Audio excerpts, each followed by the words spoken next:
नमस्कार, स्वागत है आपका। मैं हूं आपके साथ हिमांशु दीक्षित और सबसे पहले देखिए 10 मिनट में कुछ बड़ी खबरें। प्रधानमंत्री नरेंद्र मोदी की अध्यक्षता में आज कैबिनेट की अहम बैठक होगी, जिसमें कृषि कानून वापसी के प्रस्ताव को मंजूरी मिल सकती है। 19 नवंबर 2021 को पीएम मोदी ने राष्ट्र को संबोधित करते हुए इसकी घोषणा की थी। इसके बाद गाजीपुर बॉर्डर पर किसानों ने जमकर जश्न मनाया। राष्ट्र के नाम एक संबोधन में पीएम मोदी ने तीनों कृषि कानूनों को निरस्त करने की घोषणा करते हुए देश से माफी मांगी थी। आपको बता दें कि तीनों कानूनों के खिलाफ मुख्य रूप से पंजाब, पश्चिमी उत्तर प्रदेश और हरियाणा के किसान दिल्ली की सीमाओं पर विरोध कर रहे हैं। इसके अलावा क्रिप्टो करेंसी समेत कई और मुद्दों पर चर्चा होने की उम्मीद है। भारत में क्रिप्टो करेंसी को लेकर फिलहाल कोई कानून नहीं है, वहीं ये गैर कानूनी भी नहीं है। ऐसा माना जा रहा है कि सरकार संसद के शीतकालीन सत्र में क्रिप्टो करेंसी पर विधेयक ला सकती है। ऐसे में सरकार इस पर प्रतिबंध तो नहीं लगाएगी, लेकिन इसे कड़े नियमों के दायरे में लाने की जरूर कोशिशें होंगी। पीएम आवास 7 लोक कल्याण मार्ग पर कैबिनेट की बैठक होगी। आज पीएम मोदी से ममता बनर्जी की मुलाकात संभव है। राज्य में बीएसएफ के अधिकार क्षेत्र बढ़ाने और त्रिपुरा में हो रही हिंसा को ममता पीएम के सामने रख सकती हैं। दोनों ही मामले को लेकर टीएमसी बीजेपी पर हमलावर बनी हुई है। ममता ने कहा है कि बलपूर्वक वो जमीन पर कब्जा नहीं करने देंगी। बीएसएफ दुश्मन नहीं है, वो मेरे दोस्त हैं। लेकिन बीजेपी जिस तरीके से एजेंसी के माध्यम से जमीन में दाखिल करने की कोशिश कर रही है, ये सही नहीं है। हर एक संगठन की अपनी स्वायत्तता है। ममता ने त्रिपुरा मामले को लेकर बीजेपी पर कई गंभीर आरोप लगाए हैं। उन्होंने कहा कि त्रिपुरा में लोगों को निशाना बनाया जा रहा है, मानवाधिकार भी कहीं नजर नहीं आ रहा। ममता बनर्जी ने आरोप लगाया कि त्रिपुरा में जो अत्याचार हो रहा है, बीजेपी शासित राज्यों में गणतंत्र कंकाल में तब्दील हो चुका है। ममता ने कहा कि सुप्रीम कोर्ट के आदेश के बावजूद मीटिंग या जुलूस नहीं करने दिया जा रहा। चुनाव के नाम पर मजाक चल रहा है।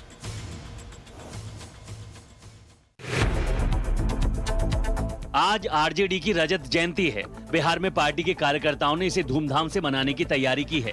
पटना में आरजेडी कार्यालय में पार्टी के चुनाव चिन्ह 6 टन की लालटेन का राजद सुप्रीमो लालू यादव अनावरण करेंगे। लालटेन की ये ज्योति आज से 24 घंटे जलती रहेगी। दोपहर 2 बजे औपचारिक तौर पर लालटेन का अनावरण होगा।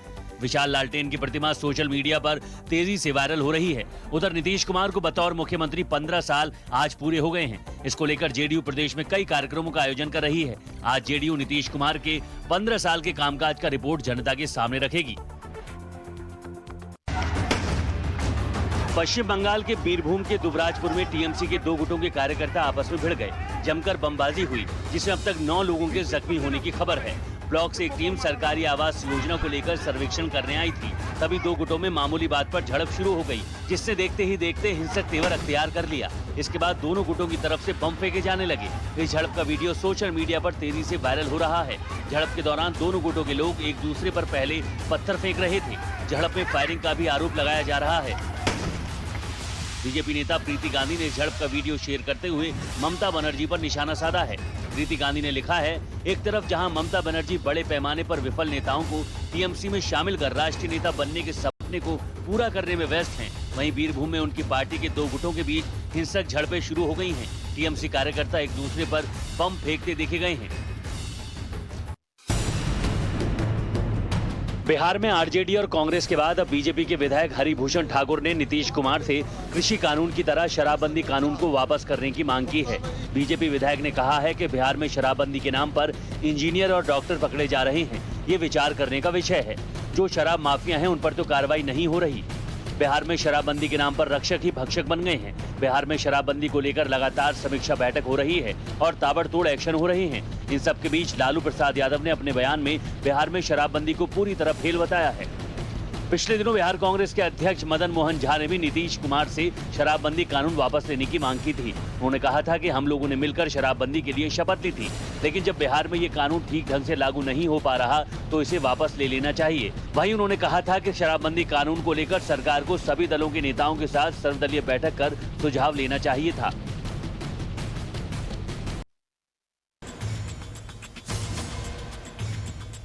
राजस्थान के कई जिलों में बर्ड फ्लू से पक्षियों की मौत हो रही है। सांबर झील और आसपास के इलाके में अब तक 58 से ज्यादा पक्षियों की मौत हो चुकी है। भोपाल लैब से आई रिपोर्ट में मरने वाले कौवा में बर्ड फ्लू की पुष्टि हुई है, जिसके बाद पशुपालन विभाग अलर्ट मोड पर है। सभी जिलों के कलेक्टरों को आगाह किया गया है। पोल्ट्री फार्म को खास तौर पर आगाह किया गया है। पशुपालन विभाग ने रैपिड रेस्पॉन्स टीम बनाई है, जो तेजी से सैंपलिंग का काम कर रही है। टीम को पीपीई किट और दवाइयां मुहैया कराई गई हैं। जगह जगह सोडियम हाइपोक्लोराइड का छिड़काव हो रहा है। जिला प्रशासन कई विभागों के साथ मिलकर एहतियात कदम उठा रही है। लोगों को मृत पक्षियों को नहीं छूने को लेकर अलर्ट किया जा रहा है। सबसे ज्यादा चिंता प्रवासी पक्षियों को लेकर है, जो हजारों किलोमीटर दूर से इन दिनों राजस्थान में प्रवास पर हैं। भारतीय अर्थव्यवस्था के लिए खुशखबरी है। Wall Street brokerage firm Goldman सैक्स ने 2022 में भारत की जीडीपी की विकास दर 9.1% रहने का अनुमान लगाया है। साल 2020 में भारत की अर्थव्यवस्था में 7% की बड़ी गिरावट के बाद गोल्डमैन सैक्स ने अर्थव्यवस्था के साल 2021 में 8% और साल 2022 में 9.1% की दर से बढ़ने का अनुमान लगाया है। इससे पहले 31 मार्च 2022 तक भारत की आर्थिक वृद्धि दर 11.1% रहने का अनुमान लगाया गया था। गोल्डमैन का मानना है कि खपत और निवेश साल 2022 में ग्रोथ को बढ़ाने वाले अहम फैक्टर होंगे। कोरोना महामारी के बाद देश की अर्थव्यवस्था में तेजी से सुधार हुआ है और वैक्सीनेशन में तेजी आई है। हिंदुस्तान में प्राइवेट कॉर्पोरेट सेक्टर की तरफ से भी निवेश में धीरे धीरे तेजी आती दिख रही है और हाउसिंग इन्वेस्टमेंट में निवेश बढ़ा है। ब्रोकरेज हाउस का ये भी अनुमान है कि साल 2022 में रेपो रेट में 75% की बढ़ोतरी देखने को मिल सकती है। पूरे कोविड काल के दौरान बैंकिंग सिस्टम में लिक्विडिटी सरप्लस में रही है और रिवर्स रेपो रेट में भी कटौती की गई है।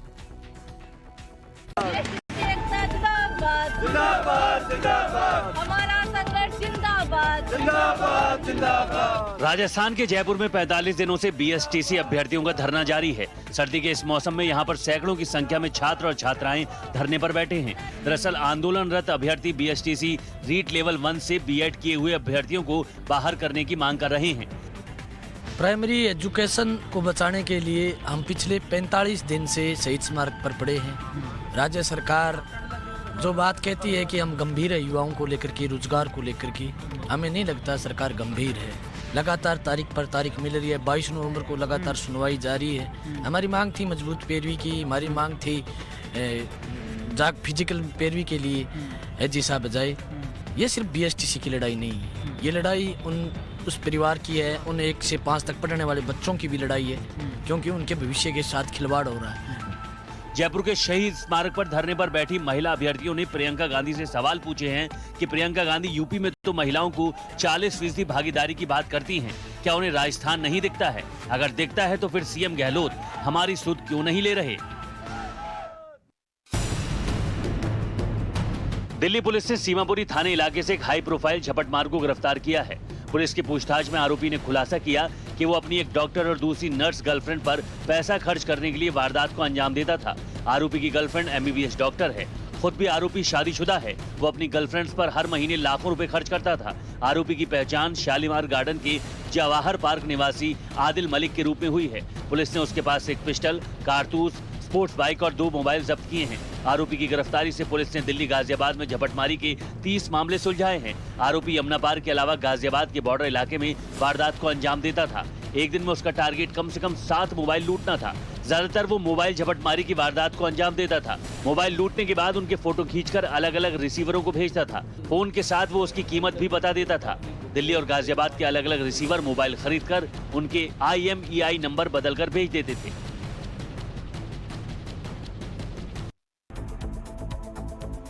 महंगाई की मार से आम जनता परेशान है। पेट्रोल, डीजल, गैस सिलेंडर से लेकर सब्जियों की कीमतों में लगातार तेजी के बाद अब टमाटर टशन दिखा रहा है। दिल्ली में टमाटर के दाम 110 रुपए के भी पार निकल गए हैं। 90 रुपए सरकारी रेट बिक रहा, 80 हम बेच रहे, तो कोई गलत थोड़े कर रहे पटड़ी पे बैठे, और क्या करेंगे। तो सब्जी में जो टमाटर की कीमत है वो आज 80 रुपये किलो के हिसाब से बेचा जा रहा है, और जो सब्जी बेच रहे हैं उनका साफ तौर पर कहना है कि ये कीमत अभी और आगे बढ़ेगी, जिसकी वजह से आम लोगों जो सब्जी खरीदने आते हैं उनकी संख्या भी कमती हुई दिखाई पड़ रही है। सर्दियों के मौसम में 20 रुपए प्रति किलो के भाव पर मिलने वाले टमाटर की कीमत कई शहरों में 100 रुपए के पार पहुंच गई है। आंध्र प्रदेश और कर्नाटक में बाढ़ की वजह से टमाटर की फसल खराब हुई है। चेन्नई में 1 किलो टमाटर का भाव 160 रुपए पर पहुंच गया है। होलसेल सब्जी विक्रेताओं का कहना है कि पेट्रोल, डीजल की कीमतों में आ रही तेजी का असर भी टमाटर की कीमतों पर पड़ रहा है। बता दें कि पेट्रोल, डीजल की कीमतों में तेजी के कारण ट्रांसपोर्टेशन की कॉस्ट बढ़ गई है, जिसकी वजह से सभी शहरों में रेट्स बढ़ रहे हैं। टमाटर के बढ़ते दामों ने आम आदमी की रसोई का बजट बिगाड़ कर रख दिया है।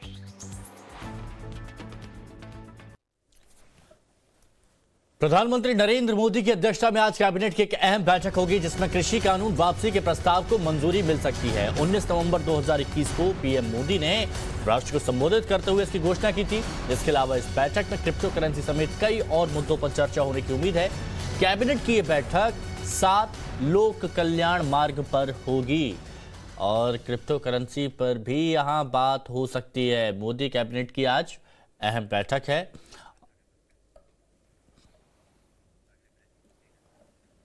आज प्रधानमंत्री नरेंद्र मोदी से ममता बनर्जी की मुलाकात होगी। राज्य में बीएसएफ के अधिकार क्षेत्र बढ़ाने और त्रिपुरा में हो रहे हिंसा के मामले में ममता पीएम के सामने अपनी बात रख सकती हैं। दोनों ही मामले को लेकर टीएमसी भारतीय जनता पार्टी पर हमलावर बनी हुई है।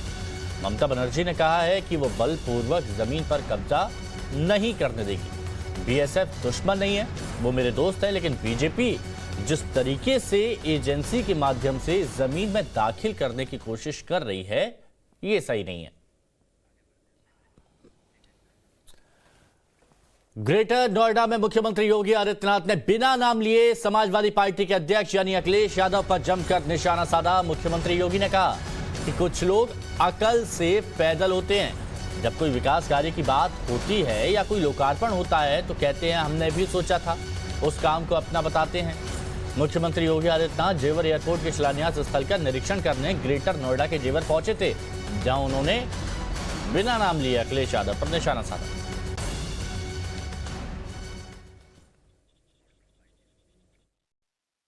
इस एयरपोर्ट के शिलान्यास और शुभारंभ कार्यक्रम की याद आप सबको रहे, क्योंकि नहीं तो उत्तर प्रदेश में अब एक समस्या ये भी आई है कि अकल से पैदल कुछ लोग ऐसे हो चुके हैं जो लोग किसी भी प्रोजेक्ट के साथ जब लोकार्पण की बात आती है तो कहते साहब हमने भी सोचा था इसको करने के लिए।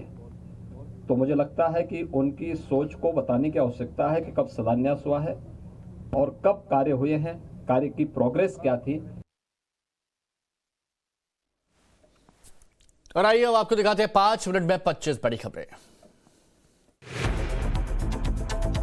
आज मोदी कैबिनेट की अहम बैठक होने वाली है। इस बैठक में तीनों कृषि कानूनों की वापसी पर मुहर लग सकती है।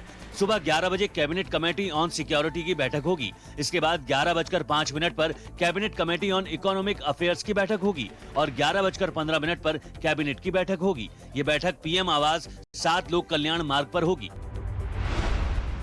आज दिल्ली के दौरे पर आई बंगाल की मुख्यमंत्री ममता बनर्जी प्रधानमंत्री नरेंद्र मोदी से मुलाकात करेंगी। ये मुलाकात शाम 5 बजे होगी। पीएम मोदी के साथ मुलाकात में ममता बनर्जी बीएसएफ के अधिकार क्षेत्र के विस्तार और त्रिपुरा में कथित हिंसा के बारे में चर्चा कर सकती हैं। इससे पहले ममता ने मंगलवार को विपक्ष के कई नेताओं से मुलाकात की। 29 नवंबर से शुरू हो रहे संसद के शीतकालीन सत्र में सरकार कई अहम बिल ला सकती है। संसद के शीतकालीन सत्र में कुल 29 बिल लाए जाने हैं। इनमें से 26 नए बिल होंगे। इस सत्र में क्रिप्टो करेंसी को लेकर सरकार बिल ला सकती है। मोदी सरकार बिटकॉइन समेत सभी क्रिप्टो करेंसी बैन कर सकती है। इसको लेकर इस सत्र में बिल आ सकता है। प्रदूषण पर आज दिल्ली सरकार की अहम बैठक होगी। बैठक में सभी संबंधित विभाग सरकार को अपनी रिपोर्ट देंगे। बैठक में रिपोर्ट के आधार पर कुछ पाबंदियां हटाई जा सकती हैं। स्कूलों को खोलने का फैसला हो सकता है। दिल्ली एनसीआर में प्रदूषण के मामले पर सुप्रीम कोर्ट भी आज सुनवाई करेगा। राष्ट्रपति रामनाथ कोविंद आज से 2 दिन के कानपुर दौरे पर होंगे। दौरे के पहले दिन राष्ट्रपति पूर्व सांसद चौधरी हरमोहन सिंह यादव के जयंती कार्यक्रम में मुख्य अतिथि के तौर पर शामिल होंगे। इसके बाद 25 नवंबर को उनका हरकोट बटलर टेक्निकल यूनिवर्सिटी में कार्यक्रम है। मंगलवार को कांग्रेस को बड़ा झटका लगा। कांग्रेस के कई बड़े नेताओं ने टीएमसी का दामन थाम लिया। इनमें कीर्ति आजाद, अशोक तंवर शामिल हैं। तंवर ने कहा है कि कांग्रेस में काम करने वाले ईमानदार निष्ठावान लोगों के लिए जगह नहीं है, बड़े बड़े सूटकेस वालों के लिए जगह है।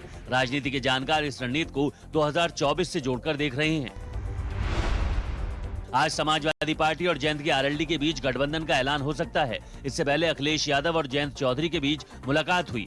बैठक में आरएलडी की तरफ से जयंत चौधरी, वहीं एसपी की तरफ से अखिलेश यादव और प्रोफेसर राम गोपाल यादव थे।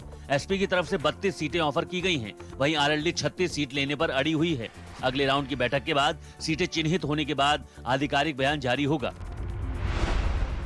जैसे जैसे यूपी चुनाव का वक्त नजदीक आ रहा है, वैसे वैसे राजनेताओं के बीच बयानबाजी तेज होती जा रही है। यूपी के सीएम योगी आदित्यनाथ ने अखिलेश यादव पर निशाना साधा है। सीएम योगी ने कहा है कि कुछ लोग अकल से पैदल हैं, जो एयरपोर्ट शिलान्यास पर भी सवाल उठा रहे हैं और हर शिलान्यास पर सवाल उठाते हैं जब भी कोई प्रोजेक्ट शुरू होता है।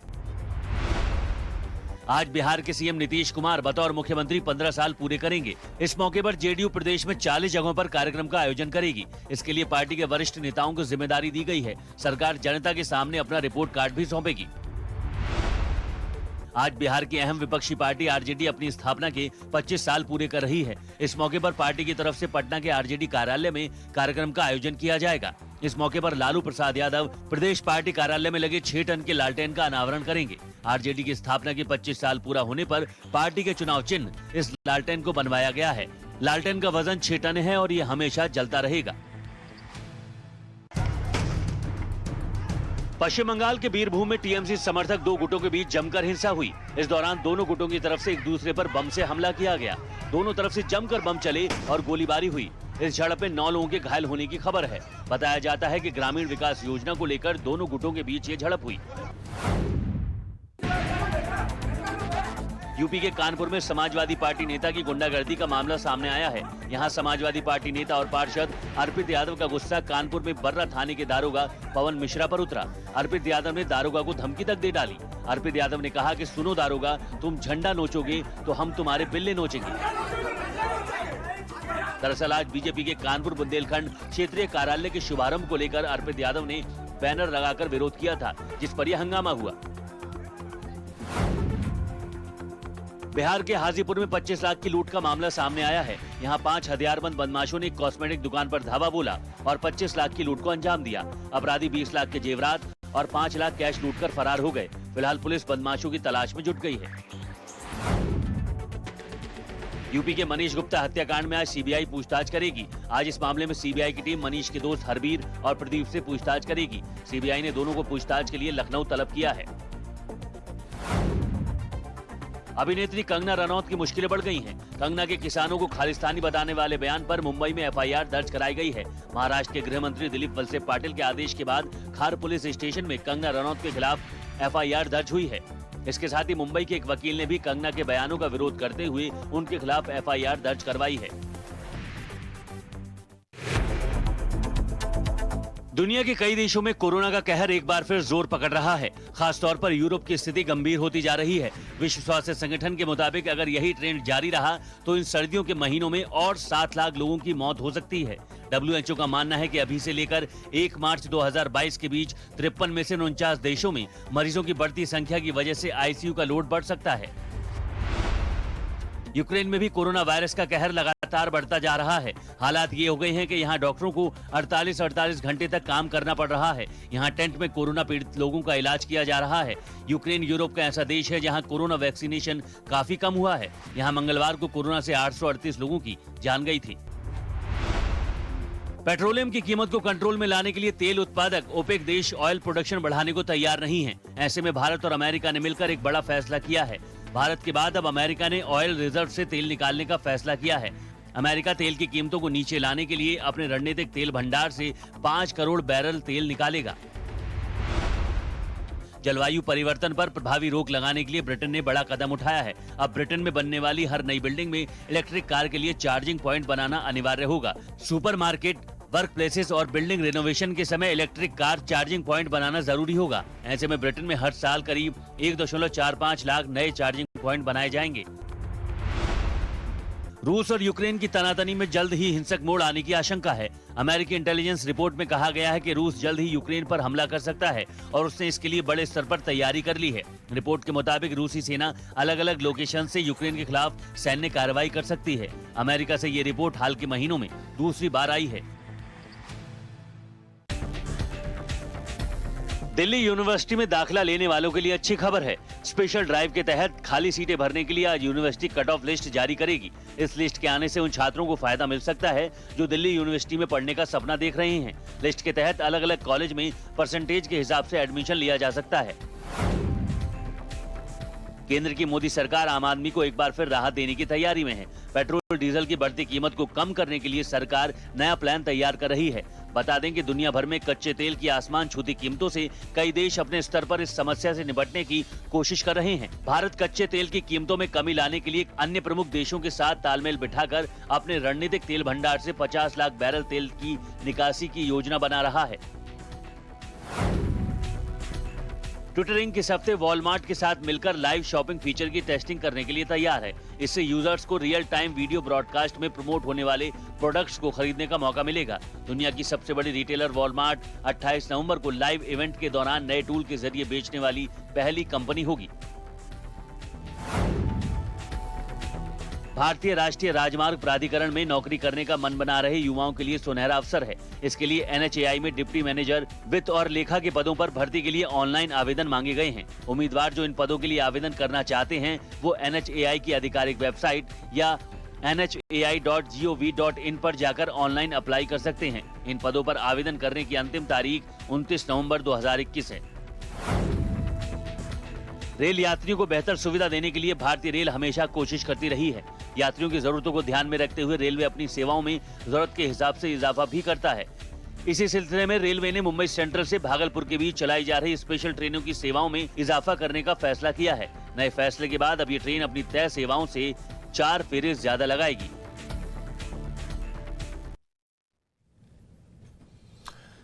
तो यात्रियों की सहूलियत के हिसाब से ये फैसला लिया गया है। हमने कोविड काल में देखा है कि ज्यादातर दिक्कतें जो हुई वो यात्रियों को हुई जो अपनी मंजिल तक पहुंचना चाहते थे लेकिन पहुंच नहीं पाए क्योंकि बहुत ही सीमित संसाधन उस वक्त कर दिए गए थे। संक्रमण ना फैले इस वजह को ध्यान में रखते हुए ट्रेनों पर पाबंदी लगाई गई थी, लेकिन अब धीरे धीरे उनको दोबारा से शुरू किया जा रहा है। और यहाँ पर हम रुकेंगे एक छोटे से ब्रेक के लिए।